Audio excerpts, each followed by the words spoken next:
My GF texted, "I'm done pretending. I am moving in with Rich Dave next week." I replied, "Best of luck." When Dave's ex-wife called to warn me he was still married and broke, her dream move became a nightmare eviction notice. Ashley and I had been building what I thought was a solid relationship for 3 years, the kind where you know each other's schedules and start planning holidays 6 months in advance. I'm Tom, 29, work in IT support for a mid-sized company, make decent money but nothing flashy, the kind of guy who drives a reliable Honda and actually reads the terms and conditions before clicking accept. Ashley always said she appreciated my stability, how I remembered her coffee order and never forgot important dates, though lately I'd noticed her scrolling through Instagram with this wistful expression whenever she saw posts of expensive vacations or designer handbags. The breakup text arrived on a Tuesday at 2:47 p.m. while I was debugging a server issue, and honestly, my first thought wasn't heartbreak, it was relief that she'd finally stopped pretending. "Tom, I'm done pretending this is working," she wrote. "Dave offered me a real future. I'm moving in with him next week. We both know you can't give me what I actually want out of life. Thanks for the memories." I screenshot the message immediately, some instinct telling me I'd need proof later, then typed back, "Best of luck," and hit send before I could second-guess myself. She responded within minutes, clearly expecting more drama. "That's it? No fight? Dave owns 3 rental properties and wants to give me the life I deserve. He's taking me to Cabo next month and we're looking at condos downtown. You're really just going to let me walk away?" I stared at the message, remembering how she'd criticized my boring job, my practical car, my preference for cooking at home instead of eating out 4 nights a week. "You made your choice," I replied. "Hope it works out." What surprised me most was how calm I felt sitting there in my cubicle, watching my 3-year relationship end via text message. No tears, no panic, no desperate urge to call her and beg her to reconsider. Just this weird sense of clarity, like someone had finally turned on the lights in a room I'd been stumbling around in the dark. She kept texting about Dave's BMW, his successful business, how he actually understood what women need, but I just turned off my phone notifications and went back to work. That evening, I ordered pizza, watched Netflix without having to negotiate what show to pick, and realized I hadn't felt this relaxed in months. The apartment was quieter without her constant complaints about money, my career trajectory, or how her friend Jenna's boyfriend had just bought her a $3,000 purse. For the first time in months, I wasn't walking on eggshells or feeling like I needed to apologize for being exactly who I'd always been. The call came 3 days later from a number I didn't recognize, and when I answered, a woman's voice asked, "Is this Tom? Ashley's ex-boyfriend?" I almost hung up, figuring it was one of Ashley's friends calling to guilt-trip me about the breakup, but something in her tone made me pause. "Yeah, this is Tom. Who's asking?" "My name is Carol," she said, and her voice had this exhausted quality, like someone who'd been dealing with a crisis for way too long. "I'm Dave's wife." The words hit me like cold water. Wife. Not ex-wife, not estranged spouse, current wife. "I'm sorry, what?" I managed, sitting down hard on my couch. "Dave Miller, the guy your girlfriend just moved in with? He's still very much married to me. Has been for 8 years. Carol's voice was steady but bitter. "I found your number in his phone along with a lot of other things that painted a pretty clear picture of what's been happening." She explained how she'd been tracking Dave's lies for months, watching their joint bank accounts drain while mysterious charges appeared on credit cards she didn't even know existed. The rental properties he brags about? Foreclosed on 6 months ago. The BMW? Repossessed last week, though he's been hiding that from everyone. The successful business? He got fired from his sales job in January and has been living off credit cards ever since. I felt this weird mix of vindication and genuine concern for Ashley. "So he's completely broke?" "Worse than broke," Carol said with a bitter laugh. "He's drowning in debt and apparently thinks the solution is finding women to fund his fantasy lifestyle. Your Ashley isn't the first girl he's pulled this con on, just the most recent." She paused, and I could hear papers rustling in the background. "Look, I know this is weird calling you like this, but I thought someone should know what she's walking into. Dave's been telling her he owns the house she moved into, but I've got the eviction notice right here. 3 months behind on rent." The irony wasn't lost on me. Ashley had left me for financial security and had instead found someone whose financial situation made my steady paycheck look like winning the lottery. "Why are you telling me this?" I asked. "Because someone should know the truth," Carol replied simply. "And because when this whole thing crashes down, which it will very soon, she's going to need someone in her corner who actually cares about her well-being rather than her bank account." Carol's prediction came true faster than either of us expected. 2 days after our conversation, she called again, but this time her voice carried a grim satisfaction. "It's happening today," she said. I'm driving over to that rental house with the eviction papers and bank statements. Dave's been telling Ashley he owns the place, right? Time for her to see some documentation. I found myself genuinely worried about Ashley despite everything. Are you sure that's the best approach? Maybe give her a heads up first. Tom, I've been dealing with Dave's lies for years. The only thing that works is cold, hard evidence. She needs to see exactly what kind of man she chose. 3 hours later, my phone exploded with calls from Ashley's number. I let them go to voicemail, but the desperation in her voice was impossible to ignore. Tom, something's really wrong here. This woman showed up claiming to be Dave's wife with all these papers. Dave's freaking out and I don't understand what's happening. Please call me back. When I finally called, Ashley was crying so hard I could barely understand her. Tom, I'm at Dave's house and his wife is here with eviction notices and bank statements and I don't know what's real anymore. I could hear shouting in the background, Dave's voice getting increasingly frantic. Where are you exactly? I asked, already grabbing my keys because something in her voice told me this was about to get much worse. 1247 Oakwood Drive. It's this beautiful house with the circular driveway and the fountain, you know? Dave said he bought it last year as an investment property. The address sounded familiar from Carol's earlier call. When I arrived 20 minutes later, the scene was exactly as chaotic as Ashley's voice had suggested. Carol stood on the front porch holding a manila folder thick with documents while Dave paced frantically in the driveway, his carefully styled hair disheveled and his expensive-looking shirt wrinkled. Ashley sat on the front steps looking shell-shocked, mascara streaked down her cheeks. The rental furniture company is coming tomorrow to repossess everything, Carol was saying calmly, like she was discussing the weather. The BMW got towed from the mall parking lot yesterday. And this house? 3 months behind on rent with eviction proceedings starting Monday. Dave turned to Ashley with this desperate expression. Baby, she's lying. These papers are fake. She's just jealous because I left her for someone younger and more beautiful. That's when the landlord pulled up in a white pickup truck, parking behind my Honda. He was a stocky guy in work clothes who clearly had zero patience for drama. Dave Miller? I've been trying to reach you for weeks. You owe me $8,400 in back rent and late fees. Pay up today or you're out tomorrow. Dave's face went white as the landlord continued. And stop telling people you own this place. You're a renter, 3 months behind, and I've got 6 other applications for this property.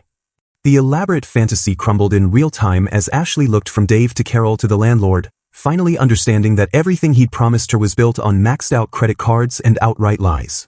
The first call came at 6:30 a.m. exactly 1 week after the eviction, Dave's number flashing on my screen with the persistence of a debt collector.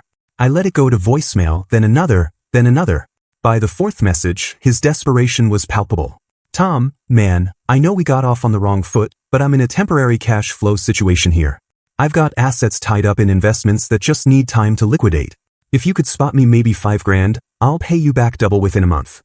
I started recording all the calls, some IT guy instinct telling me I'd need evidence later. Dave's stories became increasingly elaborate with each message frozen offshore accounts, a business deal in escrow, a lawsuit settlement that was definitely coming through next week. The man was a creative fiction writer, I'd give him that. But the real drama started when Ashley showed up at my apartment with her mother Linda in tow, both of them looking like they'd been strategizing for hours.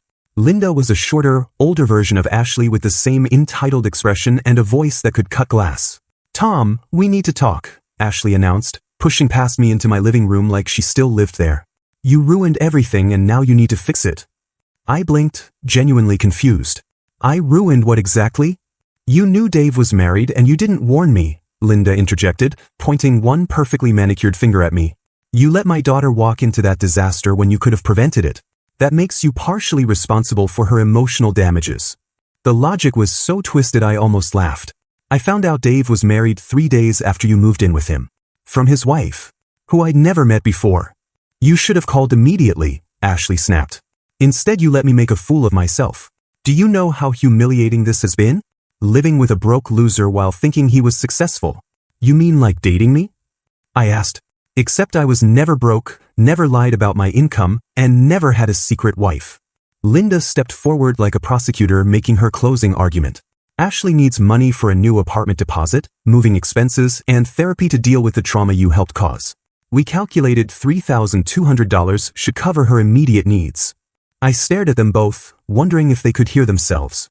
You want me to pay Ashley for leaving me for another man who turned out to be a fraud? It's called taking responsibility, Linda said firmly. She wouldn't have been in this position if you'd been a better communicator. Ashley nodded vigorously. Plus, you know I don't have savings. I spent everything trying to keep up with Dave's lifestyle. The lifestyle you left me to chase? I pointed out. When Dave started calling again during their visit, I put him on speaker. Tom, thank God you answered. Listen, I've got this amazing opportunity in cryptocurrency, but I need seed money. Just $10,000 to get started and we'll both be millionaires by Christmas. Ashley's face went pale as she heard the same desperate con artist voice she'd been living with. Dave, she said, and I watched her realize I was recording everything. Ashley? Baby, is that you? Are you with Tom? Tell him about the investment opportunity. I hung up, looked at both women, and said calmly, the answer is no to everything. I won't be funding anyone's poor life choices anymore. Carol's lawyer called me 2 weeks later with news that made Dave's financial lies look like amateur hour. Mr. Thompson? This is Michael Rodriguez from Patterson & Associates. I represent Carol Miller in her divorce proceedings, and we need to discuss some serious criminal activity involving your ex-girlfriend. My stomach dropped. What kind of criminal activity? David Miller has been running credit card fraud and identity theft schemes across multiple states. We've uncovered evidence that he used Ashley's personal information to open at least 6 fraudulent accounts, forging documents that claimed my client authorized purchases totaling over $47,000. I sat down hard, processing what this meant for Ashley. So she's a victim too? That's complicated, Rodriguez said carefully. Some of the purchases were made jointly, and there are security camera recordings of both of them using the fraudulent cards. The district attorney's office is still determining whether she was an unwitting accomplice or a knowing participant. The scope of Dave's operation was staggering. Rodriguez explained how Dave had been using Ashley's identity alongside forged authorization letters claiming Carol had agreed to co-sign for major purchases. Cars, electronics, even a $12,000 watch that Ashley had posted on Instagram with the caption, "When your man knows how to treat you right." The police have been building a case for months, Rodriguez continued. They've connected him to similar schemes in Ohio and Florida. We're talking wire fraud, identity theft, credit card fraud. He's looking at 5 to 10 years minimum. What hit me hardest was learning how methodical Dave's manipulation had been. He specifically targeted women with good credit scores and steady employment histories. Ashley's clean financial record made her perfect for his schemes. The lawyer paused. He also had detailed information about your income and banking habits. Apparently he'd been planning to target you next if the relationship with Ashley had continued. That night, Ashley called crying hysterically. Tom, the FBI showed up at my work today.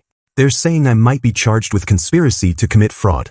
I didn't know anything about those credit cards. Dave told me his aunt co-signed for everything. I believed her. Ashley was selfish and materialistic, but she wasn't a criminal mastermind. Have you talked to a lawyer? I can't afford a lawyer. My mom's freaking out, saying this could ruin my entire future. The agents showed me purchase records with my signature, but I swear I never signed anything like that. Ashley, you need legal representation immediately. This isn't something you can handle alone. Will you help me find someone? Please? I know I treated you terribly, but you're the only person I know who understands complicated paperwork and financial stuff. The irony was brutal. She'd left me for someone who seemed more financially sophisticated, only to discover he was using that sophistication to commit federal crimes, potentially dragging her down with him. Things escalated quickly after the FBI visit became public knowledge. Within days, Dave and Ashley launched a GoFundMe campaign titled, "Help Young Love Survive Vindictive Ex-Wife's Lies," complete with a sob story about how Carol was weaponizing the legal system to destroy their happiness out of pure jealousy. The campaign description painted Dave as a successful entrepreneur being falsely accused by a bitter ex-wife who couldn't handle his success with a younger woman. They were asking for $25,000 to fight these baseless charges and start fresh. I screenshot the entire campaign before reporting it to the platform for fraud, watching their donation total hover at a pathetic $340 from people who clearly didn't know the real story. The harassment started small, anonymous emails calling me a jealous loser who couldn't handle Ashley upgrading to a real man. Then I walked out to my truck one morning to find the windshield smashed and, snitch, keyed into the driver's side door. The repair estimate was $2,800, which I dutifully documented for the police report along with everything else. Dave's workplace confrontation was the moment I realized he'd completely lost touch with reality. I was leaving my office building when he appeared from behind a parked car, looking like he hadn't slept in days. His expensive clothes were wrinkled, his hair greasy, and his eyes had this manic quality that made me immediately look around for security cameras. "This is all your fault," he hissed, stepping too close into my personal space. Ashley and I were happy until you started poisoning people against me. Now the FBI is harassing us because of your lies. I stayed calm, keeping my voice level. Dave, I never contacted the FBI. Your own crimes brought this attention. Crimes? He laughed bitterly. I was building something beautiful with Ashley. A real partnership.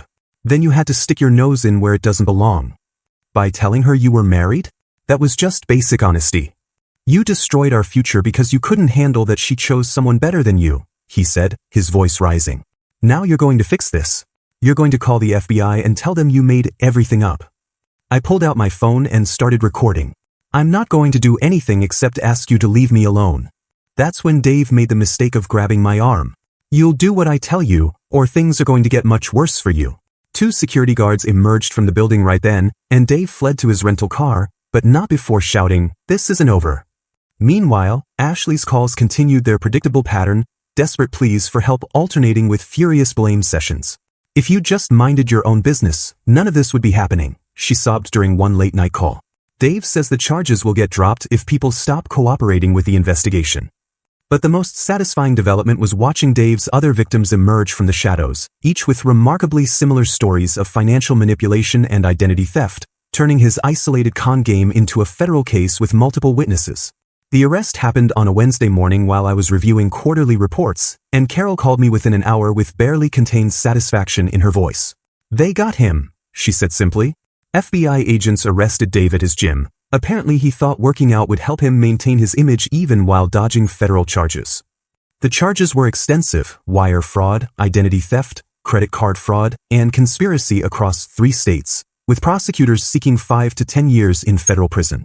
They found evidence connecting him to at least 12 other victims, Carol continued. Women in Ohio, Florida, and Michigan who all fell for the same wealthy businessman routine. The domino effect was swift and merciless. Ashley moved back in with her parents within a week, and according to mutual friends, she was working retail at the mall for minimum wage while facing civil lawsuits from Dave's other victims seeking restitution. Her Instagram went from luxury lifestyle posts to radio silence, then eventually bitter quotes about fake people and learning who your real friends are. Linda stopped calling to demand money once she realized her daughter was facing potential bankruptcy from the civil suits. Meanwhile, Carol's investigation had helped federal prosecutors build an airtight case that enabled multiple victims to recover substantial portions of their losses through asset forfeiture and restitution orders. I'm starting a support group, Carol told me during one of our occasional check-in calls. Turns out there are a lot of women who've been through similar financial manipulation, and talking about it helps everyone heal faster. She paused. You should be proud of yourself, Tom. A lot of men would have tried to rescue Ashley or gotten pulled into Dave's drama. You kept your boundaries and let the truth speak for itself. 6 months later, I got promoted to senior systems analyst with a 15% raise and started dating Rebecca, a project manager from the marketing department who actually communicated like a functional adult. When she suggested we split dinner costs on our 3rd date, I almost laughed with relief. Is that weird? She asked, misreading my expression. Most guys seem to expect to pay for everything. It's perfect, I told her honestly. I dated someone who thought my wallet was community property. It's refreshing to be with someone who understands partnership. Rebecca laughed. Oh, one of those. Yeah, I dated a guy who borrowed money for emergencies that always coincided with new video game releases. Some people think relationships are just another income stream. The last I heard about Ashley, she was still living with her parents and had started dating a guy who worked at the same retail store, someone closer to her actual league now that reality had permanently adjusted her expectations. Dave was serving his sentence at a federal facility in Ohio, and the support group Carol started had grown to over 30 members. As for me, I was finally with someone who valued honesty, communication, and actual partnership over financial transactions disguised as romance, and life had never felt more genuinely secure.